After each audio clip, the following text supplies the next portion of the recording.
Hi, welcome back. I'm Donna McMullen, your host for BRMC Healthy Connections.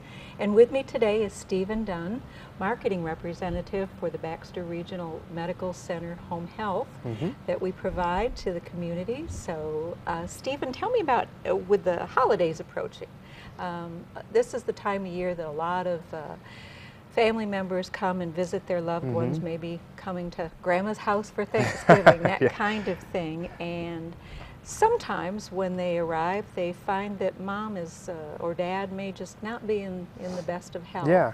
So. And what we like to do when we go into the home, and what we try to stress with the family when they go into these homes, is there's signs to look for that maybe mom or dad or grandma and grandpa just ain't doing the best, or maybe they just are debilitating over the years.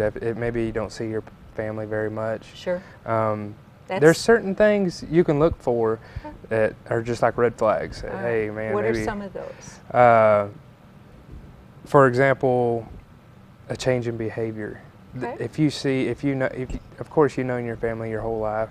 If all of a sudden you're seeing a change in behavior, maybe it's the way they keep their personal hygiene.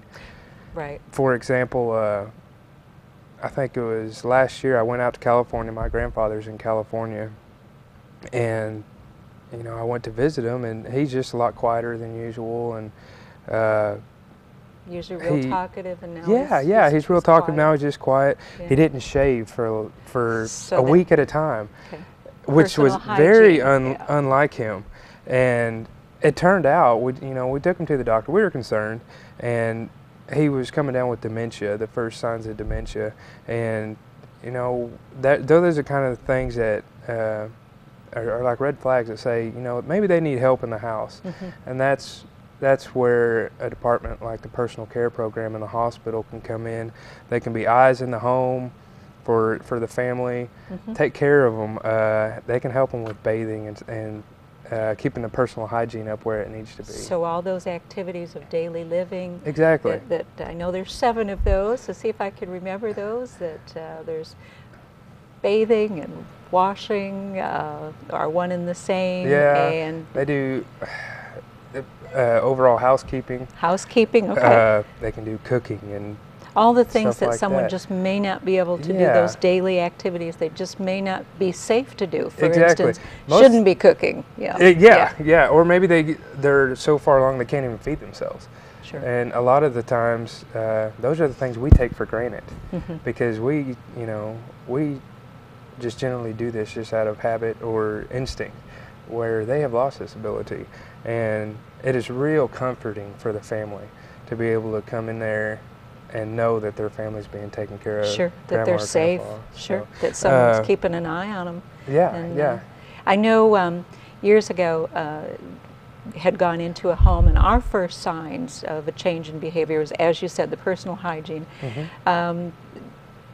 Person had always been immaculately dressed, always showered, and there was a little body odor smell, and we knew things were not quite right. There was also a great deal of clutter. There was sort of almost a hoarding type of thing, and have those little plastic tubs everywhere. Plastic tubs, empty TV trays. So the house in disarray when normally it was always kept spotlessly, and all of signs like that. So. And maybe would we consider too either a lot of weight put on or a weight loss as a possibility? Yeah, especially weight loss, because that can be dangerous. Sure. And if they're so far, maybe they're battling depression. They're getting up. Maybe their spouse had passed away, or just things have changed so much for them that they're battling depression, and it'll affect their health care, whether they're gaining weight or losing weight, and that's something that we need to keep an eye on. Sure, for the he needs to safety of the address it. patient. You bet, because they may be with that depression. It's no fun cooking for one necessarily, and if you've done it for years with your family, and then they grow and leave, and then it's you and your spouse, and then he or she passes away, and it's yourself. So you're either snacking, putting on the weight by eating junk foods, things you don't have to prepare, or losing weight by just not eating well at all. That is correct, and it's what you have to do is have to keep them eyes in the home to make sure that the families are getting taken care of.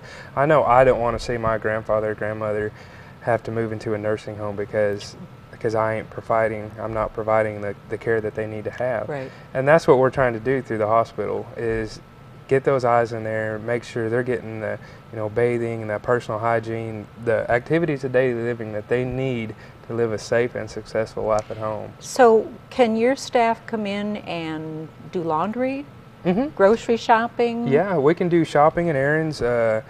We can do laundry for them, light housekeeping. I mean, Light housekeeping, they okay. Won't get into construction projects Yeah, in yeah. the home, but You're not Lowe's or Home Depot, yeah. But we also have a targeted case manager, which is an RN, which helps with any kind of medical needs or Comes in educational needs. Yeah, she's a registered nurse. She'll come in and just talk with the patient.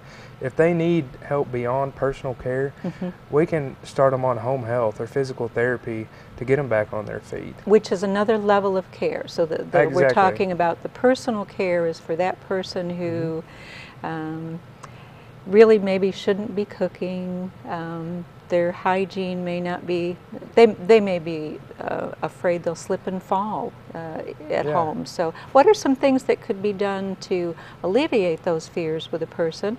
For instance, you said eyes. So someone goes through the house and takes a look at everything? Yeah. I think the biggest thing, and we're moving towards getting a home that is safe for them to live in this subject. And the biggest key thing is preparation. You want to prepare this home to alleviate the possibilities of a fall, and which is the biggest. I bet. I'd say 50% of our home health patients are from falls that could have been prevented in the home. So how do we go about doing that? What can we tell our listeners or viewers? Arrange the furniture where it's easy to get around in the home. Okay. If there's lamp cords laying across the walkway, move the furniture where that isn't there. Big key. If you got rugs laying around the house. Oh, those scatter rugs. Yeah. Yeah. Pick them up or tape them down. Yeah. Ain't no telling how many people the unnecessary falls that could have been avoided like that. And as the older we get, I'm right there. Boy, if you take a fall, you don't mend quite as rapidly as you once did. So, and we hate to see that. We do. Other things is proper lighting in the home. Always, make sure there's bright lights everywhere where if they're flipped on, they're easily seen. If you also need to have night lights everywhere in the home. Night lights, yeah. Yep, those are very important. Those getting up in the middle of the night, hallway, bathroom trips. Yeah. Sure. Also, clearly label medications with large print, so we can say, hey, this is my blood pressure medicine, this is my Now, is that something that you help do when you're in the home? You can do that. Our aides, if they see a need, whether it's listed in the brochure or not, if they see a need, they say, man, this guy, we need to label his medication better. Of course, they'll sit down and do it for him. Wonderful. Yeah. We may take, if they're still having trouble reading it, we may take a red and black, green marker and color code them. Perfect. Yeah, that way. So our whole goal is to keep the patients safe in the home. In the home. Keep them there as long as they can, because they do so much better. They do. Yeah. Yeah, they're a lot more successful in the home. Sure. Other things to look for: bed rails or handrails in the bathroom. Oh, okay. Those are very important. There's by a lot of slips and falls by the commode, bathtub? in the shower. Okay. Make sure they're sturdy, stuck into a wall. There is companies around town that will gladly come in and put those in for you. And a lot of them are non-for-profit, where you just ask them to do it. They're and just come and do it. kind-hearted souls that are willing to come. Yeah, they just want to help people out. I love it. Other important things: make sure you got a fire alarm, carbon monoxide detectors. Okay. Yeah. That way, they know right away if something's up and they can get out of the house. And if they're getting out of the house, just make sure there's a safe way out of the house. Sure. So. And that's something that your staff can show them, that would be willing to go through and say, you know what, in the event of an emergency, you're here alone at night, this is the way you need to go. And they're trained specifically for this, our aides are, and if the family comes into town and would like to meet with the aides, they'd be glad to go over there and say, hey, this is what I'm seeing. These are the changes in your father's behavior that I'm trying to work on. These are the things in the house that I've changed for you guys to make it safer. Yeah. Yeah. So we like to communicate 100% with the family. Just let them know that we're taking care of everybody the way we need to. And I'm sure they're very grateful for that because, you know, especially now in this economy, people go where the jobs are, and oftentimes it's not where your loved ones are necessarily. So when they only get to come those holiday times and oftentimes are quite alarmed with what they find. So it's good to know that they have some place to turn to, somebody that's keeping literally an eye on mom or dad or grandma or grandpa. So that's right. I love it. I love it. Well, let's see. I've got some other statistics that I pulled up this morning that I wanted to share, which I thought these numbers were absolutely amazing. The visits for home health, our Baxter Regional Home Health, year to date, this would be through October, because we're still, of course, in November, Baxter Home Health has seen 25,008, they've made 25,018 visits. Yeah. Marion County Home Health has seen 8,618, and personal care, which is relatively new. Yeah, 3 months, I think. 3 months has seen over 3,400 people. Yeah, that's exciting, ain't it? That is. It is. I mean, well, the need is obviously there. It is. It is. Yeah. Because it sounds like you're growing every single day. We are, and yeah, we're hopefully headed towards more health care within the home, to where, because like you say, people recover faster, more successfully in the home. And that's our goal. Sure. Is keep them healthy. I think people are always familiar with if you have to have a hospital stay and as you're recuperating at home, that's one type of care, but that's different than the personal care. That's the home health care. Yes. So well, the difference is, the way we categorize it is a home health is skilled need. We have nurses, physical therapists, occupational therapists that can come out to the home. Personal care, we call it an unskilled need, even though it is a skilled need, but we categorize it under unskilled need, which is going in there and helping with bathing, housekeeping, and we can stay anywhere from 2 to 8 hours a day in a home. Yeah, it's not just come in there, give them a bath and leave in 20 minutes. Let's talk more about this in just a second. You bet. We're going to take a quick break.